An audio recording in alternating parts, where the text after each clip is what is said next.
Reading by Greg Marguerite. I Like Martian Music by Charles E. Fritch.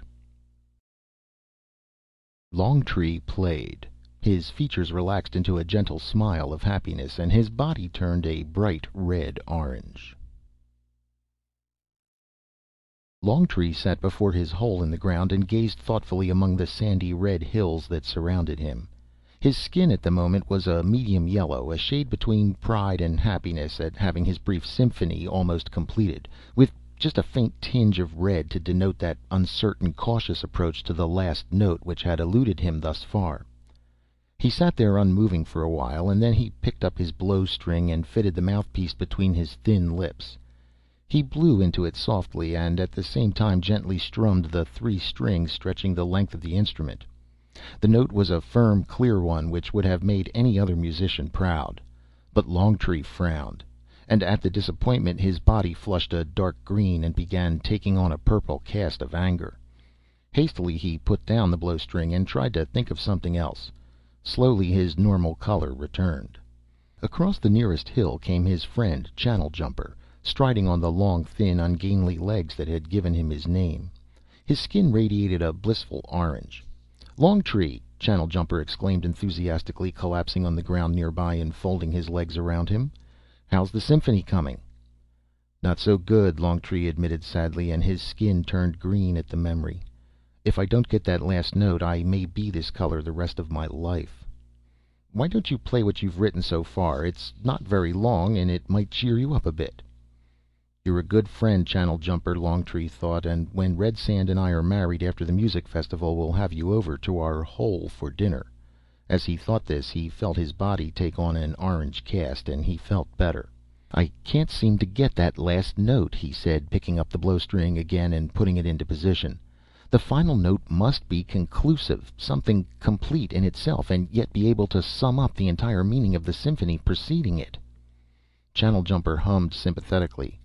"That's a big job for one note. It might be a sound no one has ever heard before." Longtree shrugged. "It may even sound alien," he admitted, "but it's got to be the right note." "Play, and we'll see," Channeljumper urged. Longtree played, and as he played his features relaxed into a gentle smile of happiness, and his body turned orange. Delicately he strummed the 3 strings of the blowstring with his long nailed fingers. Softly he pursed his frail lips and blew expertly into the mouthpiece.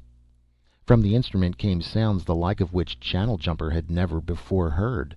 The Martian sat and listened in evident rapture, his body radiating a golden glow of ecstasy. He sat and dreamed, and as the music played his spine tingled with growing excitement. The music swelled, surrounding him, permeating him, picking him up in a great hand and sweeping him into new and strange and beautiful worlds. Worlds of tall metal structures, of vast stretches of greenness and of water and of trees and of small, pale creatures that flew giant metal insects.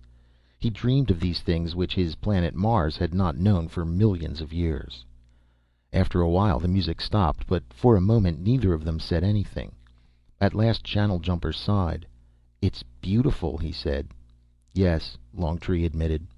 "But," Channeljumper seemed puzzled, "but somehow it doesn't seem complete. Almost, but not quite. As though Longtree sighed. "One more note would do it?"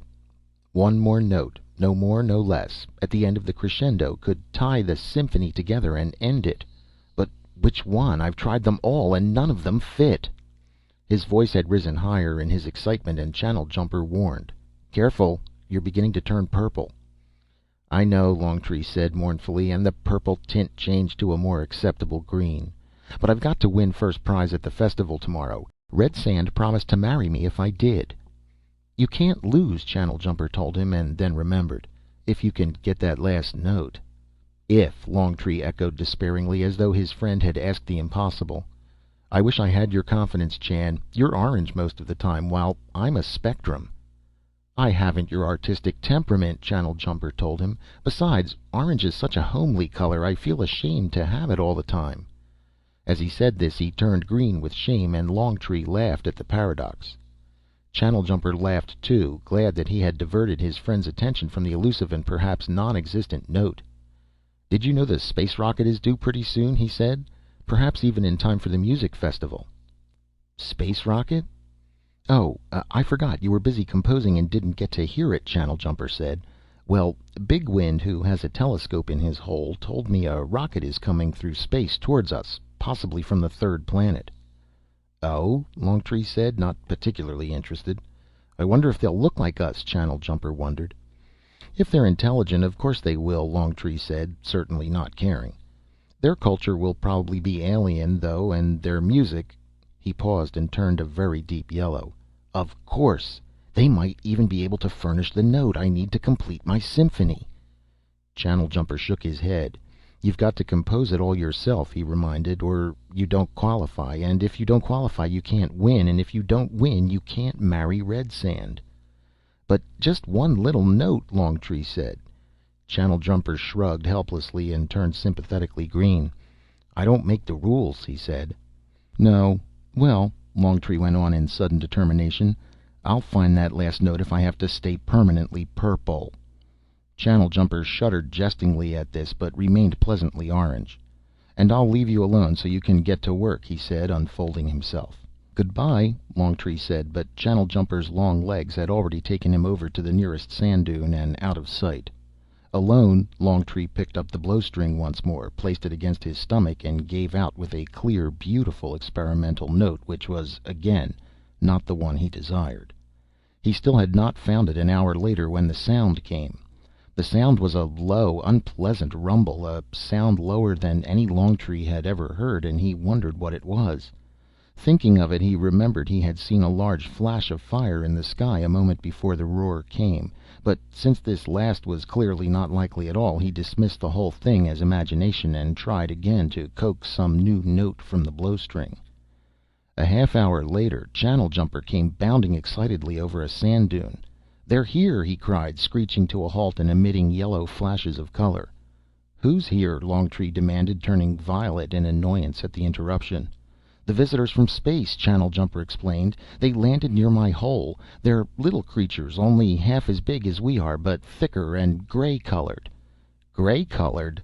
Longtree repeated incredulously, trying to picture the improbability. "But only on the outside," Channeljumper went on. "They have an outside shell that comes off, and inside they're sort of pink, orange." "Aha," Longtree said, as though he'd suspected it all the time. "Evidently they wear gray suits of some kind, probably for protection." "They took them off anyway," Channeljumper said, eager to impart his knowledge, "and they were sort of pink-orange underneath. There are only two of them, and one has long hair."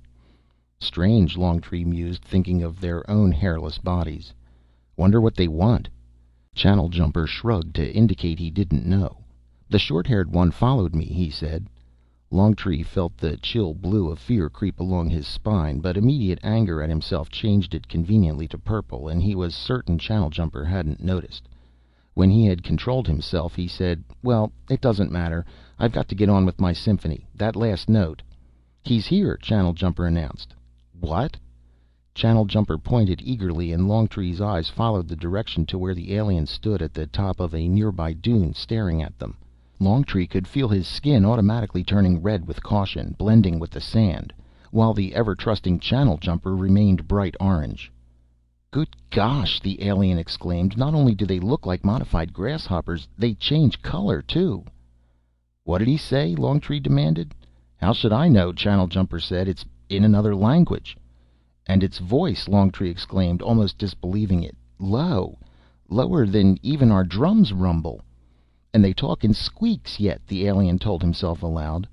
Longtree regarded the alien carefully. As Channeljumper had said, the creature was short and had close-cropped hair on its head. The legs were brief and pudgy, and Longtree felt a shade of pity for the creature who could obviously not get around as well as they. It was undoubtedly intelligent, the space rocket testified to that, and the fact that the creature's skin color stayed a peaceful pink-orange helped assure Longtree the alien's mission was friendly. The alien raised a short arm and stepped slowly forward. "I come in peace," he said in the language they could not understand. "My wife and I are probably the only humans left alive. When we left Earth, most of the population had been wiped out by atomics. I think we were the only ones to get away." Longtree felt his redness subside to orange as he wondered idly what the alien had said. Except for a natural curiosity, he didn't really care, for he remembered suddenly the symphony he had to finish by tomorrow if he were to marry Redsand. But there was the element of politeness to consider, so he nudged Channeljumper. "Don't just stand there. Say something." Channeljumper flustered and turned several colors in rapid succession. He stammered, "Er, welcome to our planet, oh visitor from space," and motioned the alien to sit down. "That's not very creative," Longtree accused. "What's the difference," Channeljumper pointed out, "when he doesn't understand us anyway?"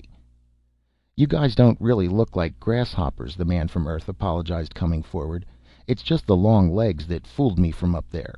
Boy, am I glad to find somebody intelligent on Mars. From the air we couldn't see any cities or anything, and we were afraid the planet didn't have any life.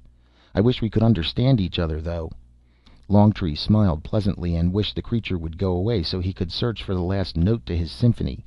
He picked up his blowstring so the alien wouldn't sit on it. "Play for him," Channeljumper suggested, seating himself by segments. "Just the last part, to see how he reacts. Music is universal, you know."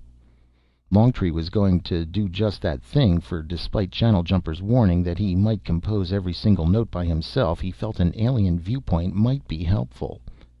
He started playing. Channeljumper sat dreaming, glowing radiantly, but the alien seemed somewhat perturbed by the music and fidgeted nervously.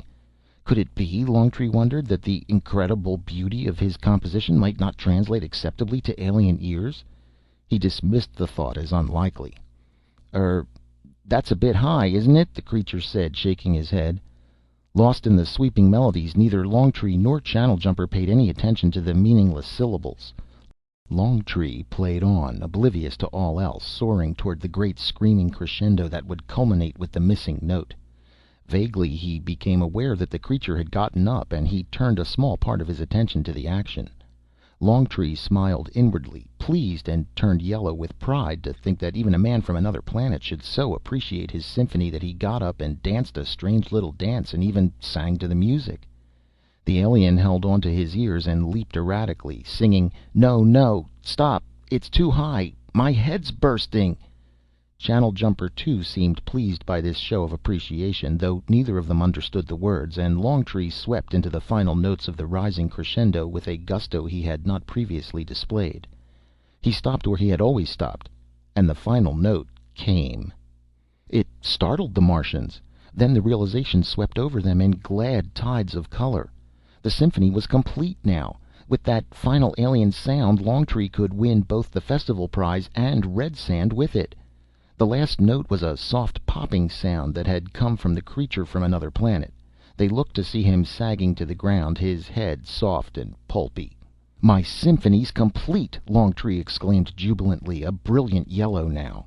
But Channeljumper's yellow happiness was tinged with green. "A pity," he said. "The creature had to give its life in exchange for the note." "I believe it really wanted to," Longtree said, turning solemn. "Did you see how it danced to the music, as though in the throes of ecstasy? And it didn't change color once. It must have died happy to know it gave itself to a good cause." "You could probably get by with claiming to use the creature as an auxiliary instrument," mused Channeljumper, practical once more, "and eliminate any claim that he might have assisted you.